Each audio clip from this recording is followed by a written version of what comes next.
And so we're in the school, and I think the kids they see me around and they know that, hey, that's the lady that you can talk to about stuff. Kids want to talk, I think is the thing, is that kids want to talk. This is Jim Bratton Podcast. You may enjoy some, or all, or none. Now, here's Jim. This is the Jim Bratton Podcast. Today we're coming to you from Marmo sort of studio, conference room 206. And today I'm joined by Kelly Day. Thank you very much for being here. Shanice Blair. Yes. Thank you for being here. And the organization that we're talking about now is AFSP, right? Yes, it is. And that's American Foundation for Suicide Prevention. Yes. What I would like to do today is, number one, we'll spend about 15 minutes or so. And we've got we have an event coming up. We'll talk about that.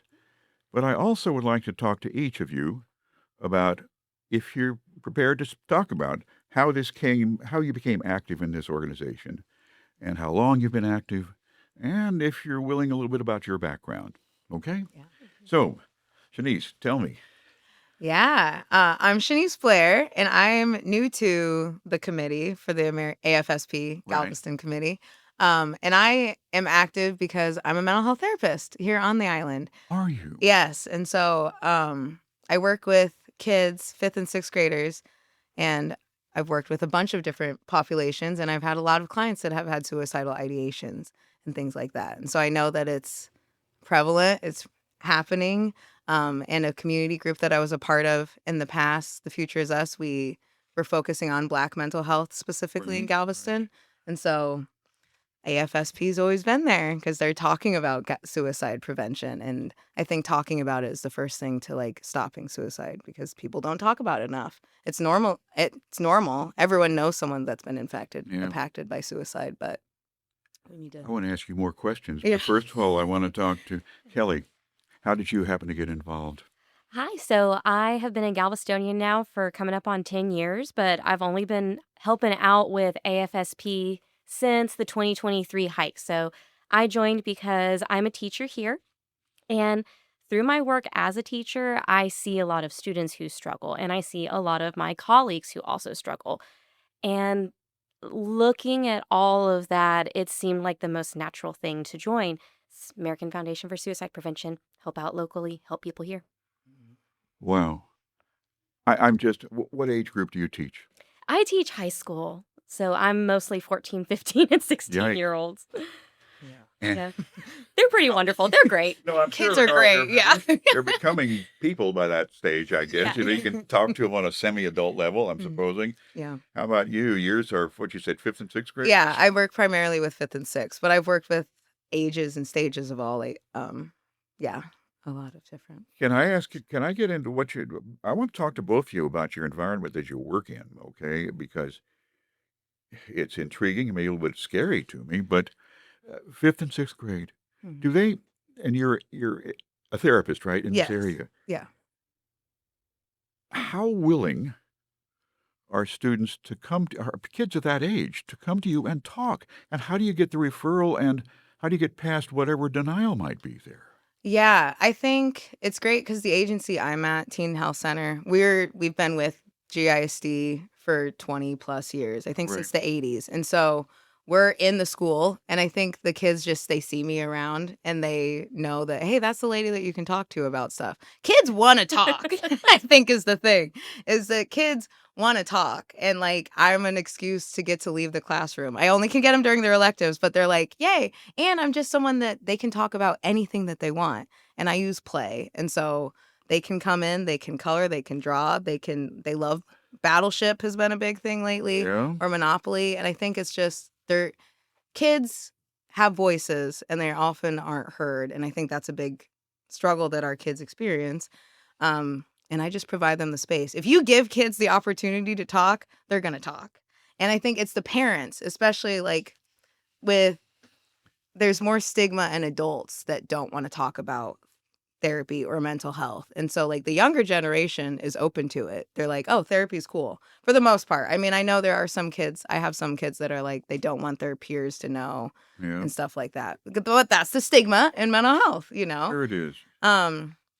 But no, they really love talking about it. And so like the barrier is the parent, and just because parents, understandably, especially like in more marginalized communities, there's a lot of distrust because it's like, oh, you or why are you prying into my family? Or like, Yeah. families, some people like to keep things in the home instead of outside, and they're like worried that CPS could become involved. Understandably, because these In other some cases, they should be. yeah, Yeah. and yes. And so and it's just but like my whole thing is I'm here to help your child. I'm an advocate for your child in whatever way for you and your What is, family. I'm gonna. I hate to get into the weeds too Yeah. far on this. Okay, but okay, a kid wants to speak with you. Yeah.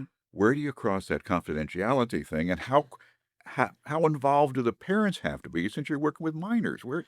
Yeah. And so that is the limitation of confidentiality because they and I always tell parents or caregivers Yeah. that you have every right to know everything that we talk about in our sessions with your child. But your child also has rights to have things private. And so like maybe they don't want you to know that kind of stuff. Yeah. And so I say that in the intake process when I'm meeting with the parent, because I meet with the caregiver first before I meet with the kid at all. Because Okay. the caregiver is the one that has like background information. Maybe like we do a biopsychosocial assessment, looking at their physical health history, Yep. psychological history, social history. And so just talking to the parents about that and being like, you can know everything, but if you really want therapy to be effective, your child has to know that this is a safe space, that they can talk about whatever. And so I try to encourage that with. And so far, no parents have been like, no, I need to know. Because they're like, oh, I get it. That makes sense. I'm like, yeah. Well, that speaks well for your ability to communicate with the parents, I would say too. Then. Yeah. Rapport is important. Yeah. Yeah. Yeah. Kelly, you come at this from a teacher that teaches science to high school students. Yeah. Very different. How do you? And you became interested in this Mhm. because have you seen or do kids come to you sometimes because you're a relatively young teacher? Thank you. Oh, I anyway. appreciate that. But I mean, but you, I would assume you have a pretty good relationship with your students. I try. It's all about relationship building. So I'm very lucky. GISD is the only school district I've ever worked with. And we have a really big focus on social emotional learning. Ever since I came to the district, we've had a huge emphasis on teach the kids about emotions, teach the kids about managing their emotions, teach the kids how to ask for help. And on the teacher end of that, it's a lot of training on, well, okay, the kid came to you for help. Now, what do you do? And teachers stand, in my opinion, a really interesting and really cool place in society because we're trusted adults, we're trained, we have a lot of background to work with youth in addition to our content. And kids get all the same sort of authority and the same sort of security as they would with maybe like a trusted adult in their family or in their life, but they get to see that person at school every day. And sometimes when they're having the bad days, when it's something I just cannot talk to my mom about, not yet, I don't know how to tell her, it's the teacher. They'll Yeah. seek a teacher out. Even kids you never would have once thought would never speak to you. So even the students that might not be stellar students. Yes, everybody tries to find a teacher that they can kind of connect with. Mhm. What kind of responsibility does that carry? Well, in teaching, I hear a lot of hard work is hard work. It's responsibility legally. I'm able to talk to my students about a lot of things unless they bring up the hurts. I want to hurt myself. I'm going to hurt others, or someone is hurting me. I don't need to report necessarily a lot to the parent unless it's a concerning behavior. Right, right. Um, I mean, I'm which is just it's waiting really through this good. instead of well, okay, well, we don't have any kids, and so I'm not just wading through this whole thing, and I'm so impressed by both of your sense of commitment to your vocation and to the people that you serve or work with, and I recognize it carries an ethical balancing thing all the time. Mhm. So, how did you? What do you think that the Association for Suicide Prevention? What does it bring to the party? And did you have a catalyst? Have you had either of you had personal experiences that were a catalyst to become specifically involved that you're willing to speak to? I do have people I love in my life who've struggled. I've seen people with depression, anxiety in my family and my friends. And there's so much, most people, they just want to help. They want to help however they can. And we just don't know how. When I started teaching and I started working with youth, well, it's everywhere. There's mental health issues all over the place. It hits all ages and all classes and all everything. And it's just, it's good to be able to help them. When I'm on campus and the kids see me wearing my AFSP shirt or talking about our event that's coming up, they know, hey, Miss Day is someone I can go talk to. Right. She's someone, if I have a friend I'm worried about, she might be able to point me in the right direction for help. What can that? And I have peer teachers who will come and ask me, hey, I have a student I'm worried about. How do I start that conversation? So it's so wonderful getting to be that kind of resource on campus. Because I can see that because yours is sort of a referral resource. Shanice, you are the direct resource. Yeah. So you play different roles in terms of one is the filter and one is the destination Yeah. in this thing, I would think. Yeah. Yeah. Now, let's lead up to the foundation. You both became involved because you saw the need. What I know the foundation is the largest in the United States. You've got chapters virtually everywhere, Yeah. right? Yeah. And this is the Galveston chapter that you folks are directly involved in. Yeah. What does that bring to the table in this area? Since Shanice, what do you think? I think the most important thing is awareness that it happens. Suicide happens. A lot of people have suicidal thoughts, or they know someone that's died by suicide, Right. or one of those things, I think, is the thing. And I think what AFSP brings is that we talk about it, we bring awareness to it, and we also do trainings. We can do the Talk Saves Lives. Kelly and I just got trained on that so that we can give presentations to people on how to talk to someone about suicide. If you're worried that someone you care about or a coworker or anyone, just talking about it, because everyone's afraid to say, are you suicidal? And that's the first thing that someone needs to hear when they're suicidal. And I think because it's just oh, you see me and you're not afraid to skirt around the issue. Yeah, I am thinking of killing myself. And I think that's the biggest thing is it's okay to ask someone if they, I think that's what we bring is just the normalizing, having the conversations, because it saves a life. If you see someone and you sit with them, that can save them a little bit. And then and through this training that the Association AFSP does, it shows you how to connect them with the right resources. Then, Kelly, It does. So Talk Saves Lives is a wonderful training. It is free to have somebody come out. You just have to have people from our wonderful committee come out to your business, to your group, to just your book club, to whoever, and you'll get trained on warning signs, populations that might be at specific risk for various reasons. And it'll show you, hey, so someone has come to me, they need help. How do I help them? What do we do from here?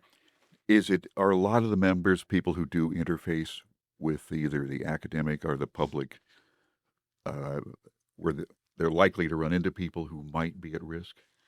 Or is it everybody? It's just everyday It's people. everybody. Yeah. Okay. Yeah. It is. All right, we talked about mission a little bit. Let's move on to the more immediate and practical thing. And by the way, we'll get this edited and online before the event. All right, and that is March 21st. Yes. You've got it's a 5K walk, It is. and that's a fundraiser walk, right? And people, what you get? How does it work? So it is free to register and make a team. There is no actual fundraising requirement. It is free to attend the event. Yeah. But as you fundraise more and more, you're able to reach different tiers essentially of. So our first milestone amount, say if you were fundraising, is $100 gets you a t-shirt for the event. Okay. Things like that. Yeah. Okay. Been there and got the T-shirt, right? Yeah. Okay. It looked like you $40,000+ raised already from what I saw from the site, with a goal of 75 or so. Yeah. Yeah. Yeah. And I'm sure that'll be put to good use then. Yeah, absolutely. Because it helps us do more training so that we can go out and have more tabled events so that we can give people resources like 988 and stuff like that. And I think the Talk Saves Lives, but we also do a support group, and we're wanting to do more because there's the National Day of Loss for people that have lost someone to suicide. They can come together And I went last year just for a few minutes, and it's powerful because just people, Extremely. it can be so isolating when you lose someone to So suicide. this is not just prevention, it's No. consolation Yeah, as well. it's support for everyone. Yeah. Yeah. Wow. Mhm. Wow. I'm sorry. I'm intrigued by what you do and so impressed by it. That I come from a generation where it was rarely addressed. People just, matter of fact, if somebody, it wasn't even acknowledged that it had happened in many cases. So I'm glad that you are bringing this to the forefront and offering support on so many different levels. Tell me how people can register for this walk. And we'll go ahead and, by the way, put this on the header of the podcast, all the links and everything. But there's a site they can go to?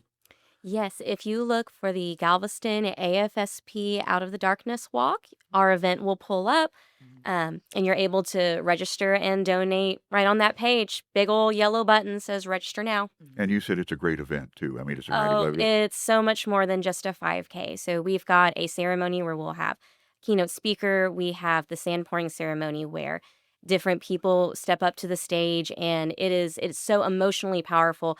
They pour different colors of sand for the different types of loss of a spouse, loss of a first responder, loss of a child.